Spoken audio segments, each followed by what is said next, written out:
Bonjour, et bienvenue pour cette 12e édition de CIPAD dans laquelle nous aborderons les leçons 11 et 12. Au cours de la leçon 11, nous allons explorer d'un peu plus près l'affichage d'un écran à cristaux liquides et apprendre à créer des caractères personnalisés. Tout d'abord, rendez-vous sur Tinkercad et créons ce nouveau projet. Ce projet ne demande que très peu de composantes, en voici la liste. En plus d'une platine d'essai, j'ajoute une carte Arduino Uno. Et bien entendu, un écran à cristaux liquides, 16 par 2, permettant d'afficher 2 lignes de 16 caractères. Les prochaines composantes sont facultatives, mais s'intégreront et auront leur utilité dans la prochaine leçon. Je poursuis donc avec une première résistance de 150 à 220 ohms. La fonction de cette résistance sera de protéger la LED verte. Cette résistance diminuera le courant appliqué à son anode, en bas de 20 mA. J'ajoute une seconde résistance de 220 ohms. La fonction de cette résistance est de protéger les LED du rétroéclairage de l'écran LCD. Cette résistance n'est pas facultative. Une troisième résistance, cette fois de 10 kΩ. La fonction de cette résistance est d'attirer vers la masse une tension résiduelle appliquée momentanément à une entrée numérique ou analogique. Communément appelée pull-down, traduit en français, qui tire vers le bas. Ensuite, j'ajoute un condensateur de 10 nanofarad. Ce condensateur relié en parallèle avec la résistance pull-down élimine les rebonds pouvant être causés par un interrupteur mécanique. Nous avons déjà étudié en détail ce type de dispositif dans des leçons précédentes. Suivi d'un bouton poussoir. Dans cette leçon, son principal rôle est d'expliquer comment on peut utiliser un bouton poussoir, soit pour démarrer une fonction, soit pour sélectionner une page de menu multifonction. Quoi qu'il en soit, on ne s'y attardera pas trop dans cette leçon si ce n'est que pour bien le brancher et le configurer pour un usage ultérieur. Pour terminer, une LED verte. Cette LED servira de témoin à chaque changement de l'état pressé ou non du bouton poussoir. Voilà qui complète la liste des premières composantes utilisées au cours de cette leçon. Passons maintenant à la mise en place et au branchement des composantes.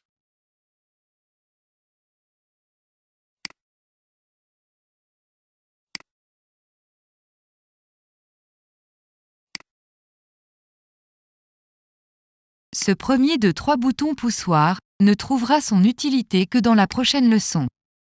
Si nous avons décidé de le placer maintenant, c'est principalement pour faire un rappel concernant les circuits pull-down et anti-rebond. Un côté de cet interrupteur est relié à l'alimentation de 5 volts provenant de la carte Arduino. L'autre côté de cet interrupteur est relié au condensateur anti-rebond et à la résistance pull-down de 10 kΩ qui rejoint la masse.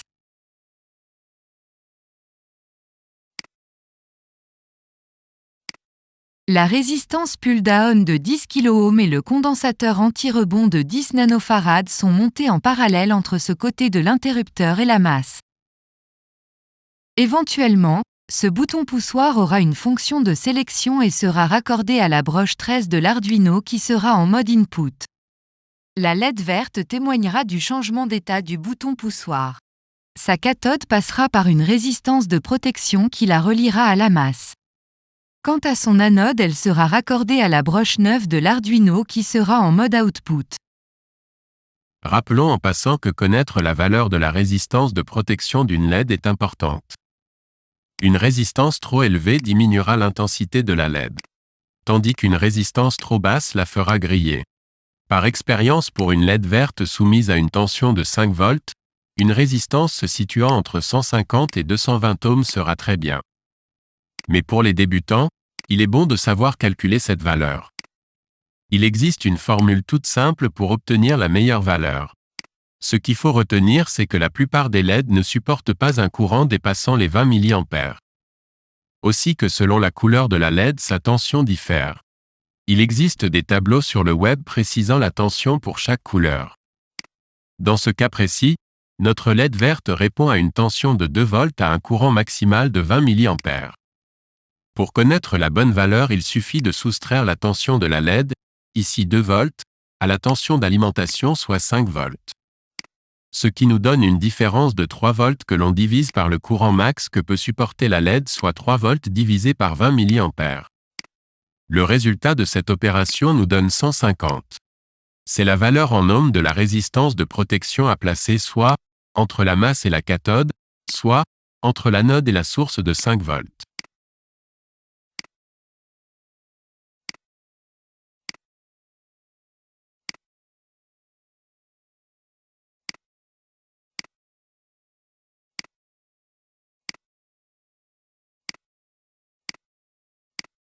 Pour bien protéger les LED du rétroéclairage de notre écran LCD, on utilise la même formule mais en prenant compte que la tension de seuil de ces LED est de 0,6 volts. Donc, 5 volts moins 0,6 volts est égal à 4,4 volts. Ensuite, on divise par 20 mA, on obtient la valeur de 220 ohms. C'est la valeur idéale pour protéger les LED de notre rétroéclairage.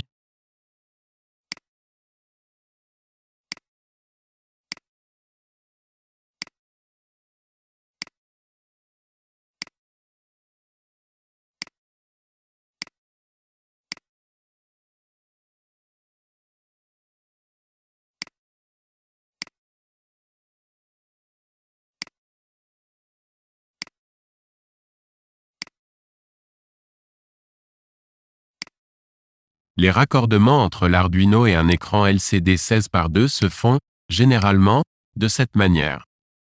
Notez que je souligne « généralement » car ce n'est pas la seule possibilité, mais la plus utilisée. Ici, je relis les 4 premières lignes de données de l'écran LCD, soit DB7 à la broche 2, DB6 à la broche 3, DB5 à la broche 4 et DB4 à la broche 5 de l'Arduino.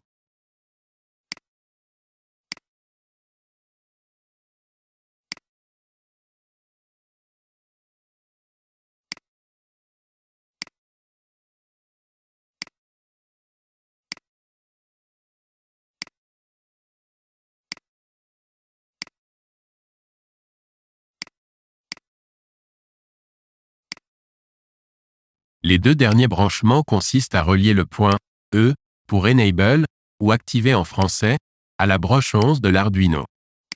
Et finalement, le point RS pour Register Select, ou sélection du registre en français, à la broche 12 de l'Arduino.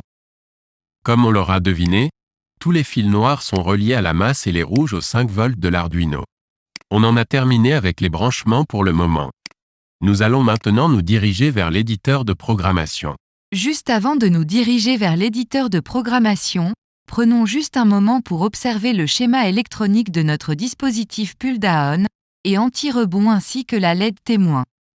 Ce type de dispositif est toujours utilisé lorsque nous voulons intégrer un interrupteur mécanique, que ce soit un bouton poussoir, un interrupteur marche-arrêt ou un relais électromagnétique, à un projet Arduino.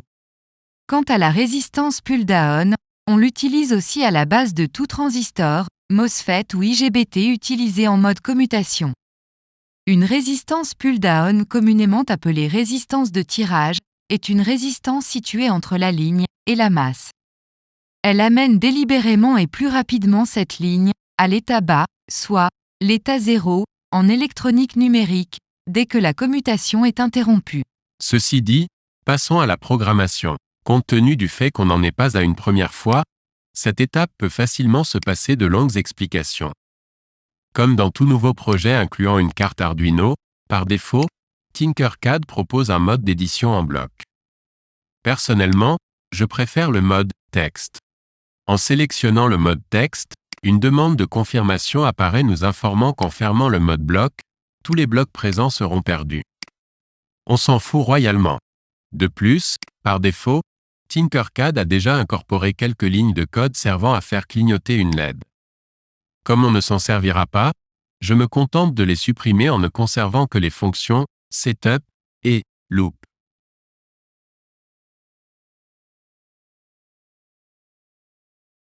La première étape consiste à inclure la bibliothèque de contrôle des écrans à cristaux liquides.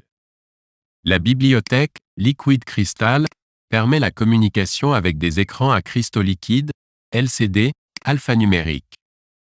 Cette bibliothèque permet à une carte Arduino de contrôler les écrans Liquid Crystal, LCD, basés sur le chipset Hitachi HD 44780, ou un jeu de puces compatible, que l'on trouve sur la plupart des écrans LCD à base de texte. La bibliothèque fonctionne en mode 4 ou 8 bits, c'est-à-dire en utilisant 4 ou 8 lignes de données en plus des lignes de contrôle RS, Enable et, éventuellement, RW. La toute première variable déclarée dans l'entête déclarative est de type Liquid Crystal et se nomme LCD, suivie de parenthèses contenant les paramètres des 6 broches raccordant l'écran LCD à l'Arduino.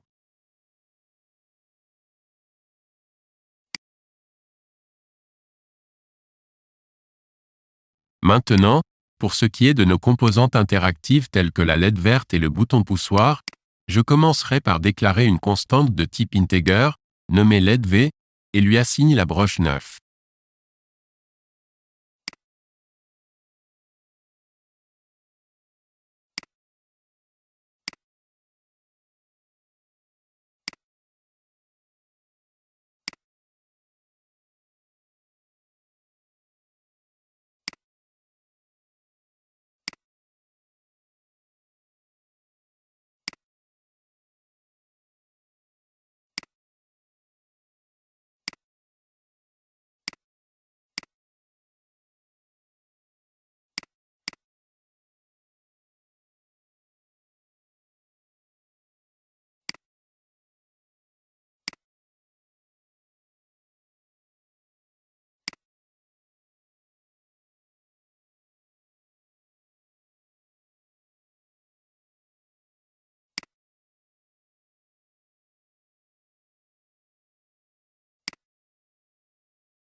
La constante suivante aussi de type integer, cette fois nommée bouton select, je lui assigne la broche 13. Au risque de radoter, prenez toujours la peine de revérifier chacune des instructions pour réduire au maximum les risques d'erreurs de programmation ou de syntaxe. Ici, j'incorpore intentionnellement quelques erreurs qui se produisent souvent. Au moment de lancer le compilateur, ces erreurs provoqueront des bugs, d'où un arrêt du programme et seront soulignées pour faciliter leur repérage et proposer des correctifs.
Maintenant, rendons-nous dans la fonction setup.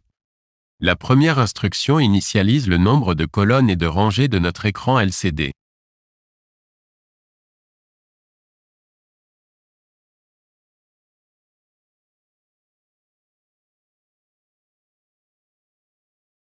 La seconde instruction, lcd.print, permet l'affichage de ce qui est contenu entre ces parenthèses au tout début de la première ligne puisqu'aucune instruction ne précise la position du curseur.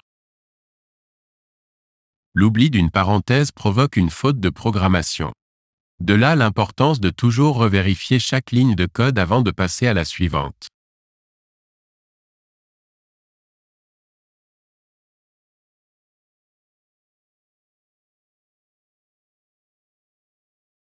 L'instruction suivante, lcd.setCursor, déplace la position du curseur à la position précisée entre ces parenthèses.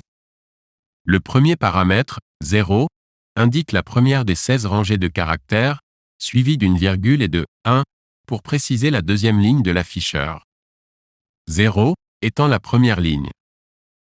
Remarquez l'énorme faute de syntaxe. setCursor est une fonction incorporée à l'Arduino. Elle ne s'écrit pas ainsi mais bel et bien S, E, T, C, U, R, S, O, R. Pour 7 curseurs et non pas 7 curseurs. Les fonctions intégrées sont toujours en anglais.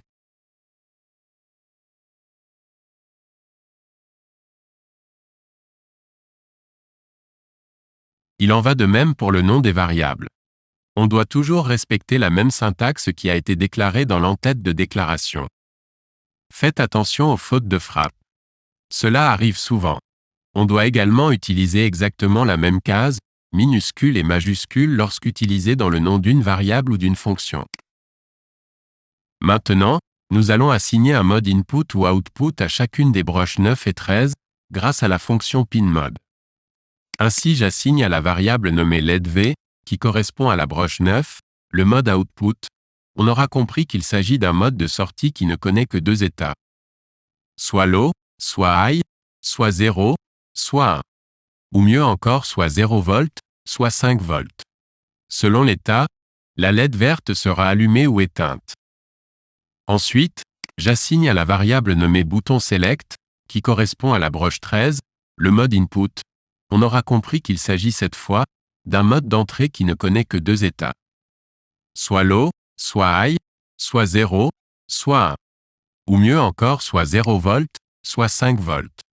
Selon l'état du bouton poussoir par défaut sa valeur est low, elle passe à high lorsque je presse le bouton. Quant à l'instruction delay, l'échelle de valeurs placée entre ces parenthèses se mesure en millisecondes. Elle a pour fonction d'obliger une pause de 1000 millisecondes. Ce qui est égal à 1 seconde avant de passer à l'instruction suivante. Qui sera lcd.clear.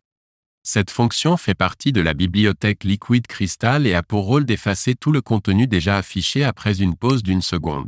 Tel qu'on peut le constater ici, dès le démarrage du compilateur, les erreurs restantes ont activé le débugger. Il surligne en rouge les lignes contenant des fautes de programmation et de syntaxe.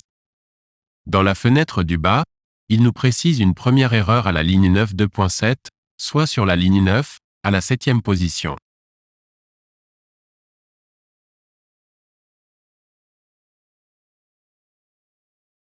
Dans ce cas précis, à la ligne 9, il nous indique que la variable bouton select n'a pas l'info pour lui assigner un type de variable.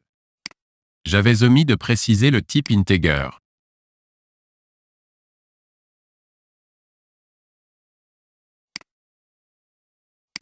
En redémarrant le compilateur, le débugger arrête tout de nouveau et m'indique qu'il reste des erreurs. Cette fois c'est à la ligne 16, elle concerne la fonction setCursor. Elle a été mal écrite. Je dois la corriger avant de poursuivre.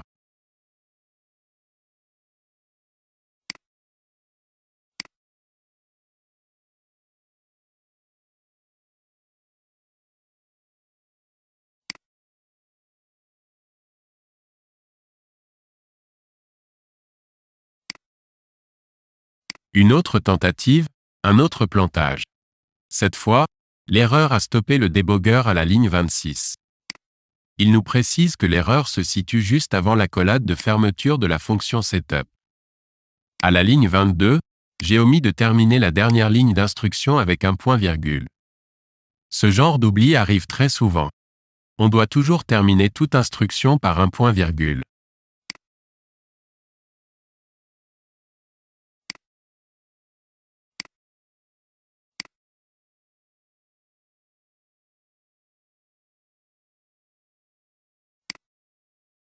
Réessayons encore une fois.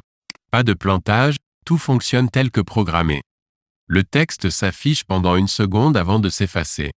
Remarquez que cela n'arrive qu'une seule fois au démarrage car les instructions responsables de l'affichage du titre de ce projet sont situées dans la fonction setup, et comme on le sait déjà, cette fonction n'est lue qu'une seule fois au démarrage du programme, sert à l'initialisation des composantes tout en conservant ses valeurs tout le temps que le programme est en marche, sauf si des instructions sont appelées dans la fonction loop et ont été prévues à cet effet. Maintenant que le programme fonctionne comme souhaité, jetons un coup d'œil de beaucoup plus près à l'une des 32 positions permettant d'afficher un caractère. On observe que chaque position est formée, disons, de 40 cases. Soit 8 rangées, communément appelées rows, en anglais, placées de haut en bas, et chacune des rangées contiennent 5 colonnes, appelées columns, en anglais. En termes exacts, ces 40 cases sont 40 pixels. Chaque pixel répond à un état binaire, soit 0, soit 1. Chaque rangée est une ligne de bytes. Ces lignes sont ici identifiées par B0 à B7. Et chaque colonne sont ici identifiées par D0 à D4. Ainsi, la position B0, D4, correspond au tout premier des 40 pixels. Pour la démonstration, on va imaginer que le second groupe de 40 pixels répond à ce qui est programmé dans le premier groupe. Actuellement, toutes les lignes de B0 à B7 contiennent dans ces colonnes de D0 à D4 que des zéros. Rien ne s'affiche dans le second groupe. Supposons maintenant que nous modifions la troisième ligne, B2, et que nous remplacions par 1 les positions B2, D3 et B2, D1. Ces deux mêmes positions s'illuminent dans le second groupe, formant ainsi deux yeux. Faisons de même avec les lignes B4 et B5. Nous obtenons un sourire. Dans l'ensemble, en remplaçant quelques zéros par des 1, et voilà qu'on a dessiné un caractère représentant un bonhomme sourire. Retournons dans l'éditeur afin de voir comment on peut intégrer en quelques lignes de code ce nouveau caractère personnalisé. Je nommerai ce nouveau caractère « Smiley » et je veux le voir apparaître à la droite de son nom. Pour ce faire, allons dans l'éditeur.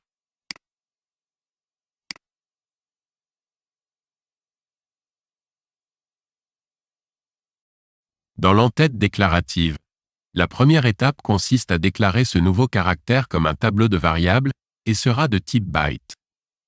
Je nomme ce tableau « Smiley » suivi d'une paire de crochets contenant le chiffre 8, correspondant au nombre d'espaces réservés dans ce tableau. Le contenu de ce tableau est égal à ce qui est contenu entre une paire d'accolades.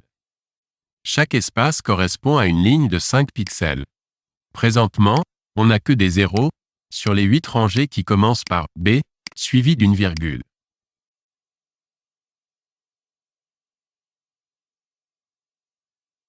Tel qu'écrit, cette ligne de code n'afficherait rien. Premièrement parce que les 40 pixels contenus dans ce tableau sont à l'état bas ou état 0. Cela équivaut à un espace vide. Secondo, il faut instruire le programme dans la fonction loop. Allons maintenant dans la fonction loop. Dans la fonction loop, une seule ligne de code s'y trouve, ini-specialchar, suivie d'une paire de parenthèses et d'un point-virgule. C'est le nom d'une fonction personnalisée que j'ai éditée spécialement et nommée ini-specialchar, dont le rôle est de créer et déclarer ce caractère personnalisé, puis l'afficher à l'écran. Comme tu le sais sans doute déjà, il nous est possible de créer nos propres fonctions personnalisées, de les nommer comme on l'entend à condition d'éviter les espaces entre les caractères spéciaux et les accentuations en les nommant. Pour ce faire, il suffit de commencer par le mot-clé « void » suivi d'un espace, le nom choisi se terminant par une paire de parenthèses, d'un espace et d'une paire d'accolades qui contiendront toutes les instructions à être exécutées dans cette fonction avant de retourner à la fonction loop. Après avoir déclaré le tableau nommé « Smiley » dans l'entête déclarative, il faut maintenant créer ce caractère. Pour ce faire, il suffit d'écrire l'instruction lcd.createchar et d'ajouter entre sa paire de parenthèses deux paramètres. Le premier correspond à la position 0 suivie d'une virgule et du nom du tableau, en terminant avec un point-virgule. Pour information, la position 0 correspond au premier tableau déclaré. Ce qu'il faut retenir, c'est que l'on peut créer seulement 8 de ces caractères spéciaux ou personnalisés. En pratique, il est possible d'en créer davantage, et le pire c'est que ça peut marcher, mais cela risque fort d'écraser d'autres caractères déjà existants dans le tableau ASCII, en les remplaçant. Je vous laisse imaginer les conséquences. Après avoir créé ce caractère, l'instruction suivante place le curseur sur la première colonne à la première ligne d'après les deux paramètres précisés entre les parenthèses de l'instruction « setCursor ». Rappelons ceci, lorsque l'on parle d'affichage LCD, 0 égale le premier caractère ou la première ligne.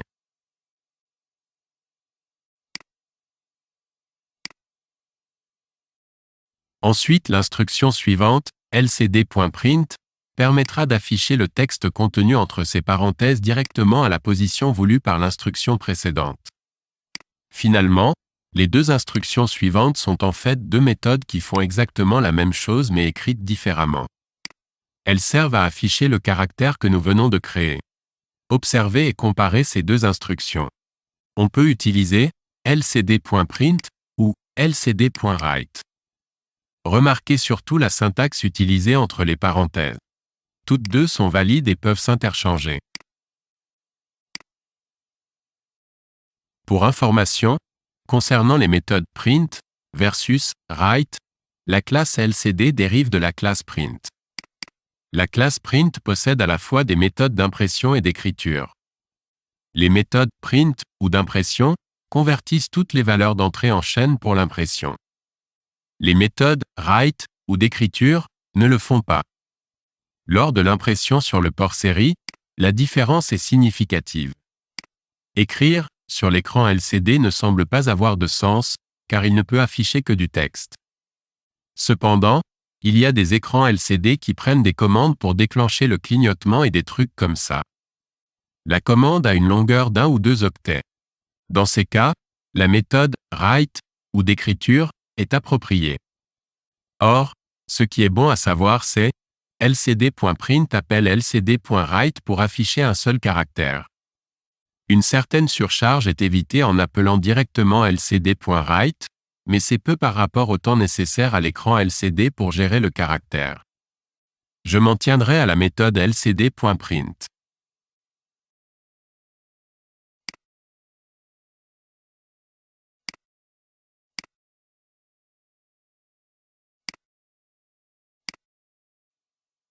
Maintenant, nous sommes prêts à lancer le programme une première fois et observer ce qui se passe.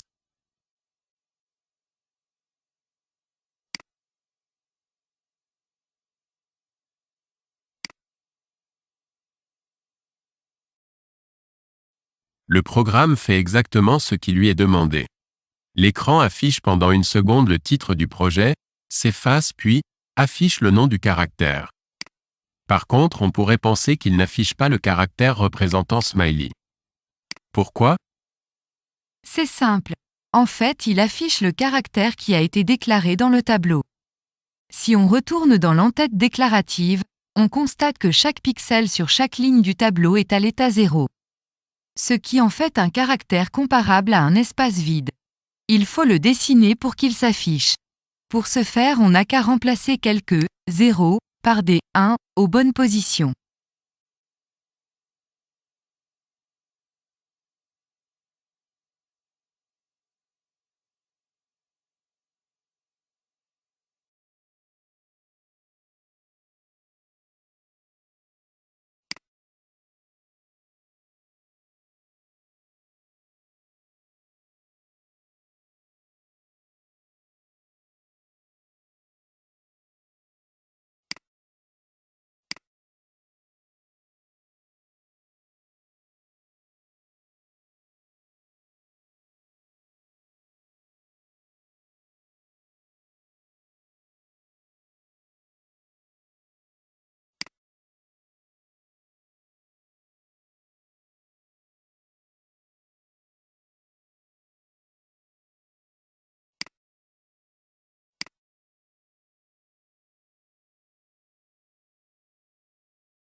Moi, j'aimerais mieux dessiner un caractère qui représente un soleil et le placer juste à côté de Smiley.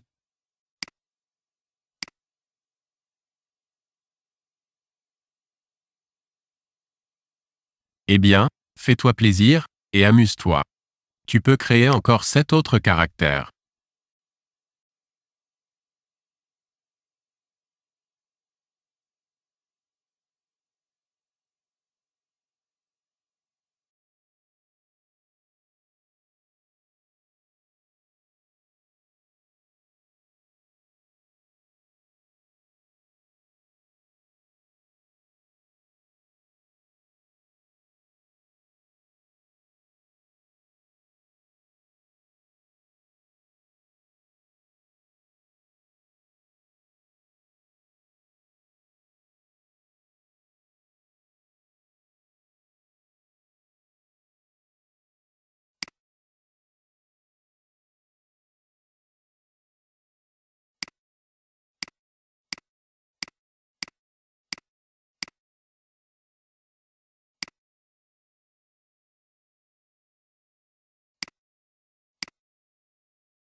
Tu vois comme c'est facile?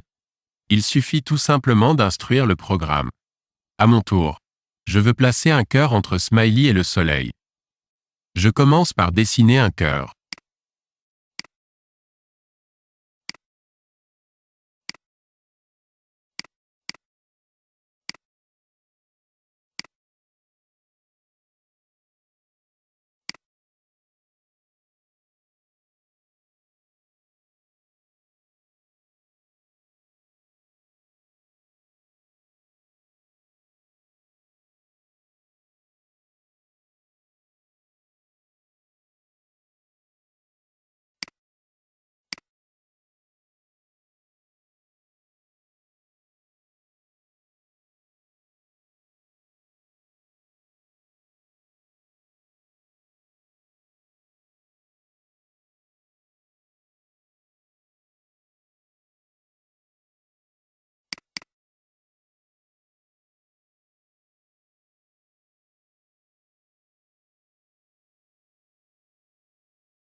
Ah oui, c'est joli.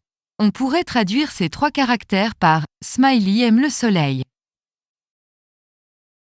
Au cours de la prochaine leçon, nous allons utiliser quelques nouveaux caractères personnalisés que je vais devoir créer. Dans ce but et pour simplifier ma tâche, j'ai créé une petite application prévue à cet effet.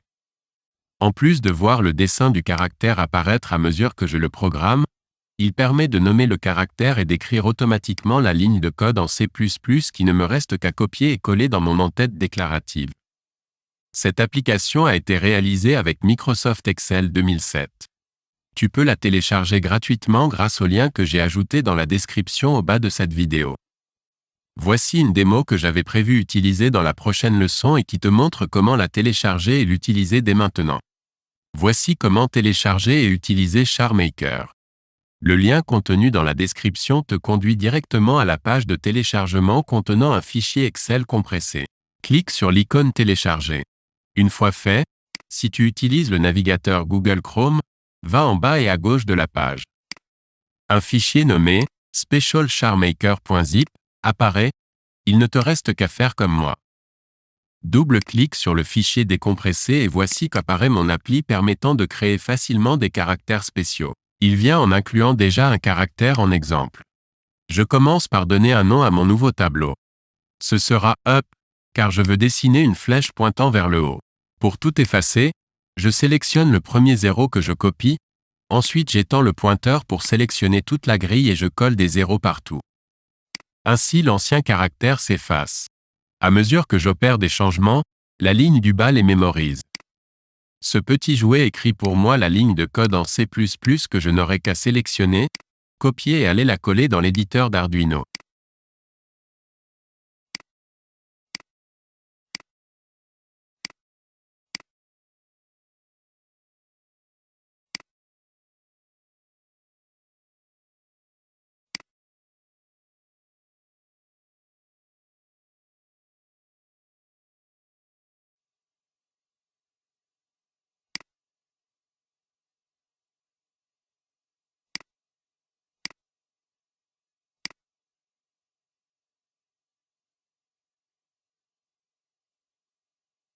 Maintenant j'aurai besoin d'une flèche pointant vers le bas.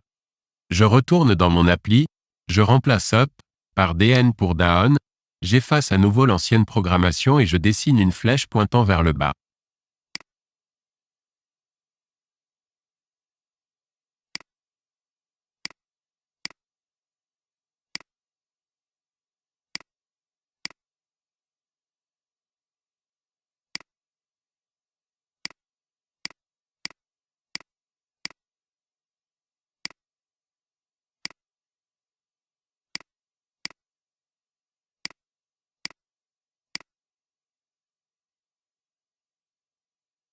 Ma flèche dessinée, je sélectionne la ligne de code en C++, je la copie et je vais la coller dans l'éditeur de programmation.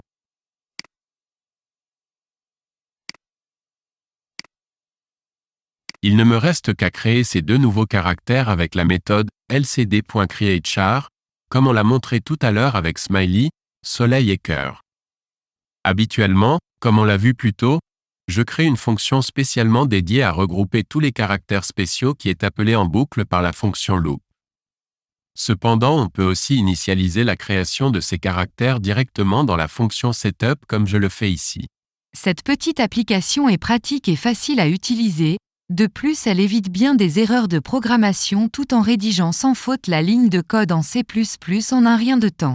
Pour ceux qui n'ont pas Excel 2007 ou une version ultérieure, vous pouvez essayer d'utiliser OpenOffice ou LibreOffice. Je dis ça sous toute réserve, je ne l'ai pas testé.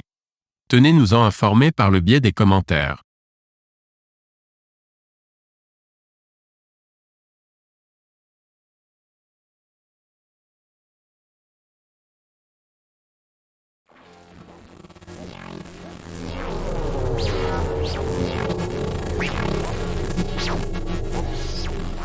Easy Weekend Project.